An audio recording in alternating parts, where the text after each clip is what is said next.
السلام علیکم۔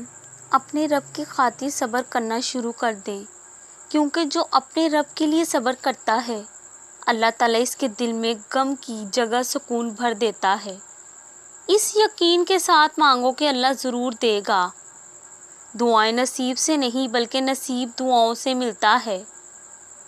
یہ آنسو تمہارے یقین سے بڑھ کر تو نہیں ہے، یہ 2 پل کی تکلیف ہے، تمہاری زندگی بھر کی تو نہیں ہے۔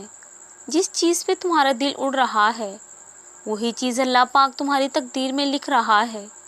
یہ جو دل کو مضبوط کر کے بیٹھے ہوئے ہو اللہ پاک تمہارے صبر کا اجر لکھ رہا ہے۔